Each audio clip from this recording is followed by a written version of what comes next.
లింగసముద్రం మండల సమైక్య కార్యాలయంలో అంతర్జాతీయ మహిళా దినోత్సవ వేడుకలు ఘనంగా జరిగాయి. ఈ కార్యక్రమంలో భాగంగా మండలంలోని వివిధ గ్రామాల నుండి వచ్చిన పొదుపు మహిళలకు ఆటలు పాటలు పోటీలు నిర్వహించి ఏపీఎం కె సింహాద్రిరావు చేతుల మీదుగా బహుమతులు అందజేశారు. ఈ సందర్భంగా ఏపీఎం సింహాద్రిరావు మాట్లాడుతూ పొదుపు మహిళలు ఆర్థికంగా అభివృద్ధి సాధించాలని, ప్రతి మహిళ తన కుటుంబంలో ప్రతి ఒక్కరూ విద్యావంతులుగా అయ్యేటట్టు కృషి చేస్తున్నప్పుడే ఆర్థిక సుస్థిరత సాధించినట్లు అన్నారు. ఈ కార్యక్రమంలో మండల సమైక్య అధ్యక్షురాలు సిసి మాధవి, నారాయణమ్మ, మాధవరావు, అకౌంటెంట్ అర్చన, వివోఏలు పాల్గొన్నారు.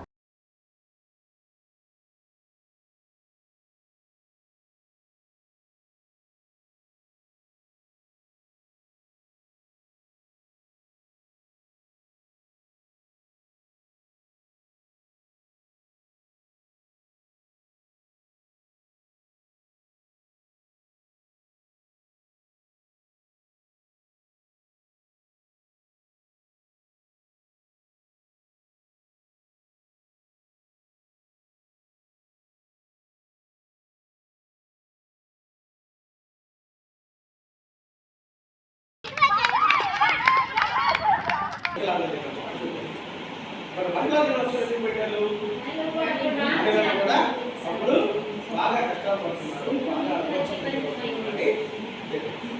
మహిళలు ఒకప్పుడు అంటే 3 తరాలు. ఫస్ట్ తరం ఏంటంటే అసలు వంటకే పరిమితమయ్యి బయటికి రాకుండా బయటికి వంటకి ముసుకేసుకొని వస్తువు పడే ఫస్ట్ తరం. ముందుకు వచ్చేవాళ్ళు పక్కన నిలబడేవాళ్ళు కాదు, వెనక నిలబడేవాళ్ళు, బయట ముసుకేసుకుని. రెండవ తరగతి వచ్చేసరికి చిన్న పిల్లల్ని అంటే అప్పుడు మహిళలు ఎక్కువ పొందుతున్నారు, పురుషులు తక్కువ పొందుతున్నారు. అందుకని వాళ్ళు వాళ్ళు బ్రాహ్మణులు, క్షత్రియులు ఇలాంటి కూడా పెళ్లి చేస్తారు. అయితే వాళ్ళు పురుషులు తెచ్చుకోవాలి. అంటే ఒక 60-70 సంవత్సరాల ముసలాయికి 14-15 సంవత్సరాల అమ్మాయి కూడా ఇచ్చేస్తున్నారు. అప్పుడు సరే చేస్తే చేశారనే దానికి సతీ సహాయకం ఉంటుంది. సతీ సహగమనం అంటే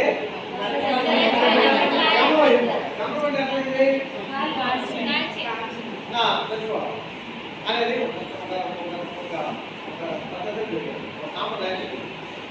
అప్పుడు చాలా మంది మహిళలు అడేవారు. అక్కడ పనుకుంటూ ఉంటే భర్త అంటే ఎవరైతే పెళ్లి చేసుకున్న ఆయన ముస్లిం కానీ ఎవరైనా ఆ పనుకుంటూ ఉన్నప్పుడే ఈడ ఆ చిన్న అమ్మాయిని పసుపు కుంకుమని పూసేసి తలస్నానం చేసి రెడీ అంటే అర్థమైంది 10 నిమిషాలు నువ్వు కూడా చచ్చిపోవాలా. ఈ అమ్మాయి మంచి ఎవరు మంచి అమ్మాయి, వారేమో ముసలివాడు చచ్చిపోతాడు. అయితే వీళ్ళు రెడీగా అంటే తల్లులు కూడా మానవ లేకుండా నా బిడ్డ బతకూడదు బతికే సమాజంలో చుట్టుపక్కల పొడిచి ఉంటారు బతకాల. అట్లా చాలా మంది మహిళలు జిద్దులో నేరుగా అంటే వెళ్ళిపోవాలి. అంటే గుంటల్లో కూర్చోవాలిగా చచ్చిపోయిన వాళ్ళు. ఎందుకు గుంటల్లో కూడవాలంటే ఈ అమ్మాయిని కూడా గుడ్లేసి పుడిస్తే కుదరదుగా.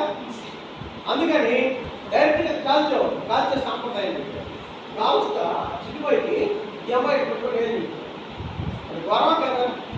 ఎంతో మంది చనిపోయారు, ఎంతో మంది విపక్షాలు అందరూ కూడా అనే. అప్పుడు రాజా రామ్మోహన్ రాయ్ ఒక సంఘ సంస్కరణ ఆయన ఎందుకో మైండ్లో పెట్టింది, ఇదనే ఈ తప్పు, మహిళలకి స్వేచ్ఛ ద్వారా వాళ్ళు చేసుకున్న భర్త చనిపోతే మళ్ళీ ఇవెందుకు మనం భర్తను కొనసాగించుకోవడం జీవనాన్ని నిర్దాక్షిణంగా మనసులో కలిగిపోయింది అని చెప్పి ఆయన మనసు చెల్లించి గ్రామాలను ప్రచారం చేస్తే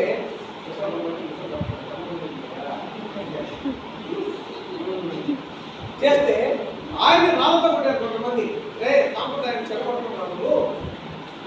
ఇప్పుడు జనరల్గా భర్త చనిపోయాడు, భర్త చనిపోతే చనిపోయిన రోజు నుంచి మీకు ఇంట్లో వాళ్ళు పసుపు కుంకుమ మొత్తం చూసి గ్రామం దగ్గర తీసుకుని గాజు పక్కన పెట్టి చేస్తారు తీరా చేస్తారు. అసలు అదే పరిమాణం చేయలేదు. ఎందుకంటే ఒడ్డు పెట్టుకోకూడదు, పూలు పెట్టుకోకూడదు, ఆయన చనిపోయాడు కాబట్టి. ఇప్పుడు జరుగుతుండే తను అప్పుడు ఇంకా గొడవ ఉండి నేను మంత్రులు పెట్టేసాను. 5 మంది 35 మంది కోసం రాసుకోవాలి. అంటే త్వరగా దాన్ని వెళ్ళిపోవాలా అక్కడ ఆ కాలే శవాల్ని బతుకుండి మంటలు అవస్థ పెద్ద పెద్దగా మంటలు కదా జస్ట్ ఒక నిప్పులు కొట్టుకుంటే మనం పోర్చుకోలేదు. డైరెక్ట్గా మంటలకి వెళ్ళిపోయేదంటే పెద్ద మంటలకి ఆ అరుపులు కేకలు రాజ్యాలు అనుకున్నాయి విని ఆయన ఎదురు తిరిగాడు సమాజాన్ని. తిరిగి చేస్తున్న తప్పు మన ధర్మ శాస్త్రం అంటే శాస్త్రం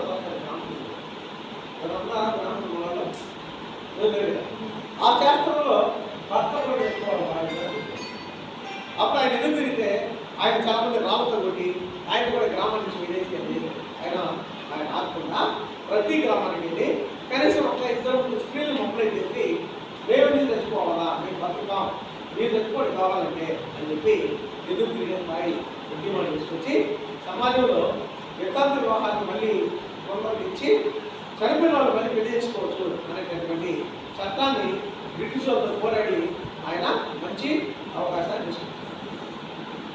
అప్పుడు బాల్య మరణాలు ఈ స్త్రీ మరణాలు అయిపోయింది. భర్త చూస్తే చనిపోయాడు కానీ అయితే ఆయన ఒక మాట అడిగారు, ఓకే వెరీ గుడ్, పొరపాటు భార్య చచ్చిపోతే నువ్వు కూడా దాంట్లో దూకాలి కదా అంటే మేము దూకం, వాళ్ళు మాత్రం కావాలనుకుంటే బట్ మేమే తెస్తాము అని అర్థం చేయలేదు. అదేమో మంచి దొరికే ఒకే దొరికి భార్య ముందు చచ్చిపోతే భర్త కూడా అదే మంటలో పోయాలి కదా, అర్థమైనా ఇది మాత్రం ఇంకొక అమ్మాయిని పెళ్లి చేసుకోవచ్చు, వాడు వస్తే భార్య మంటలు ఇది అటువంటి సాంప్రదాయం. నెక్స్ట్ ఏం జరిగింది అదొక తరం, దాన్ని ఎదుర్కోండి. నెక్స్ట్ తరంలో మహిళలకి ఈ హక్కు అయితే వచ్చింది, మళ్ళీ పెళ్లి చేసుకునే హక్కు వచ్చింది. తర్వాత బ్రిటిష్ వాళ్ళ దగ్గరికి ఒక ముగ్గురు మేధావులు పిలిచారు భారతదేశం నుంచి. ఎవరో పిలిచారంటే మన గాంధీ, అంబేద్కర్, తర్వాత నెహ్రూ గారు పిలిచారు. ఎవరు బ్రిటిష్ వాళ్ళు పిలిచి ఈ దేశానికి ఏం కావాలని నేను గాంధీ అడిగారు, మా దేశంలో పన్ను కట్టుకొని ఆదాయ పన్ను కట్టేటటువంటి వాళ్ళందరికీ ఓటు పంపించారు అంటే బాగా డబ్బులు వాళ్ళకి ఓటు గాంధీ గారు. నెహ్రూ ఏమడిగారంటే ఎవరైతే డిగ్రీ పాస్ అయ్యారో పట్టభద్రులు అయ్యారో వాళ్ళ ఓట్లు ఏంటి అని. తర్వాత ఏం నువ్వు మాట్లాడలేదు అంబేద్కర్ అడిగారు. అంబేద్కర్ అన్నాడు అందరికీ ప్రతి ఒక్కరికి ఓటు ఇవ్వాలి, మహిళలకి 45% రిజర్వేషన్ ఇవ్వాలా అందులో అది. అప్పుడు ఆయన ఏమనుకున్నాడు బ్రిటిష్ వాళ్ళు మనవాడి కోపం కదా, ఆయన కూడా యువర్ రైట్ వెరీ గుడ్, నువ్వు నీ నిర్ణయం చాలా మంచిది, మహిళలకు ఓటు గ్రేట్ అని. ఆ మహిళలకి ఓటు ఒకటే ఈరోజు మహిళలు మినిస్టర్స్ మన రాష్ట్రపతి ఎవరు అట్లా ఈరోజు ఆ వస్తే ప్రధానమంత్రి చేసిన నమస్కారం పెట్టాలి, ఆ కూర్చున్న తర్వాత మిగతా వాళ్ళు కూర్చోండి. అవన్నీ ఆ రోజు మనకు ఓటుకుంది కాబట్టి మహిళలు ఓటుంది కాబట్టి సమాజంలో విలువ పెరిగింది. మహిళలంతా ఎంప్లాయీస్ ఉంటారు, మహిళలందరూ చదువుతున్నారు. ఈరోజు పైలట్స్ కూడా మనోళ్ళే, విమానాలు కూడా మహిళలే. ప్రతి దాంట్లో మహిళలు అట్లా మహిళా సాధికారత మన సమాజంలో బాగుంది. ఇప్పుడు పర్వాలేదు మహిళలు. ఈరోజు ఒక ఎగ్జాంపుల్ మన కొడుకులో ఉన్న వాళ్ళు ఇప్పుడు అర్చన భర్త అయినా అర్చనని మీ కొడుకులో ఇప్పుడు వస్తాయి. ఎందుకంటే 2 లక్షలు వస్తాయిగా ఒక మనిషికి. ఒక లేడీ వాళ్ళ భర్తకి 2 లక్షలు ఇస్తుందని చిన్న విషయమా? ఒకప్పుడు ఊరికి పోవాలంటే అర్చనడికి 50 రూపాయలు తీసుకుని బస్సు ఎక్కేవాళ్ళు. మధ్యలో దిగి కష్టంలో పిల్లాడికి ఏదైనా కొనియాలంటే పిల్లాడు ఏడుస్తున్నా సరే చాటికి తక్కువ ఉండేది, పిల్లల్ని సంపాదించుకుంటుంది ఇంటికి తీసుకెళ్తారు. తర్వాత వాళ్ళ అమ్మగారి ఇంటికి పోయిన తర్వాత వాళ్ళ అమ్మగారికి అమ్మగారు 10 రూపాయలు తీసుకొని పిల్లలు కొనిచ్చే పరిస్థితి. అంతేగాని మహిళల దగ్గర డబ్బులు లేక మరి ఇప్పుడు మహిళలు బ్యాంక్ వెళ్తున్నారు, బ్యాంకులో క్యాష్ డ్రా చేస్తున్నారు, విత్డ్రా ఇస్తున్నారు, మేనేజర్ ఎదురుగా కూర్చొని సార్ మాకు ఇంత లోన్ ఇవ్వాలని అనుకుంటున్నారు. బ్యాంక్ బ్యాలెన్స్ వస్తే కనీసం లేదంటే 5,000 బ్యాంక్ బ్యాలెన్స్ ఉన్నట్టుగా మహిళలు కూడా ఈరోజు పురుషులతో సమానంగా ఉన్నారు. ఫైనాన్స్ ఈరోజు బాగా హై స్థాయికి వచ్చింది. అవునా కదా? ఎప్పుడైతే మీరు కూడా డబ్బులు సంపాదించగలిగారో, మీ దగ్గర కూడా డబ్బులు ఉండసాగినాయో, అప్పుడు భర్తలు కూడా మిమ్మల్ని సలహాలు అడిగసాగారు. ఏదైనా చేయాలంటే ఇంకో జాతర ఉంటుంది, నీకు ఓకేనా? ఇంతకు లేదు, డెసిషన్ మేకింగ్ భర్తదే, నీకెందుకు తీసుకొని కూర్చోడు. ఇప్పుడు చాలా కుటుంబాల్లో భార్యాభర్తలు ఇద్దరు మాట్లాడుకుని ప్రయత్నం చేస్తారు. అవునా కదా? సో మనకి